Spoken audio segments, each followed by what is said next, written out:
சொல்லு குமார். இன்னைக்கு மேட்ச் டேனா? ஆமா, மேட்ச் டே. தோரணெல்லாம் கட்டி முடிச்சிட்டோம். ஆமா, கட்டி இருக்கோம். எல்லாருக்கும் விருந்துக்கு பிரியாணியும் ரெடி பண்ணிட்டு இருக்கோம். சரி, அதுக்கு என்ன இப்போ? பசங்க விருந்துக்கு முன்னாடி கொஞ்சம் மருந்து குடிச்சா இன்னைக்கு சந்தோஷமா இருக்கலாம்னு நினைக்கிறாங்க. மருந்தா? யாருக்காவது இரும்பலா குமார்? டேய், என்கிட்ட வாங்கி அவனை பேச்சு பேசுறீங்களா? இப்ப பேசுங்கடா.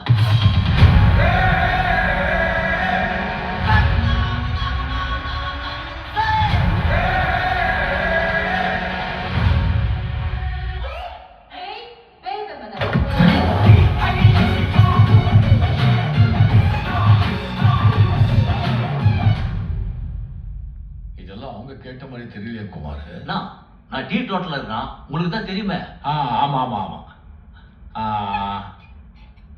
சரி, ரெடி பண்ணுங்க. டேய், அண்ணன் தான் ஒத்துக்கிட்டார்ல. ஆறாருக்கு என்னென்ன சரக்கு வேணுமா எல்லாரும் லிஸ்டா கொண்டு வா. நீங்க ட்ரைடு சரக்கு கிடைக்காது. இன்னைக்கு ட்ரை டேவா? தெரிஞ்சிருந்தா சேர்த்து சரக்கு வாங்கி வச்சிருப்பாங்க. ஐயோ, சி, என்ன பண்ணலாம்? யாரெல்லாம் எனக்கு தெரியாம சரக்கு ஒளிச்சு வச்சிருக்கீங்களோ அவங்க எல்லாம் கை தூக்குங்க. இன்னைக்கு மேட்ச் டேப்பா, எல்லாரும் சந்தோஷமா இருக்கணும். நான் ஒன்றும் சொல்ல மாட்டேன். தைரியமா கையை தூக்குங்க.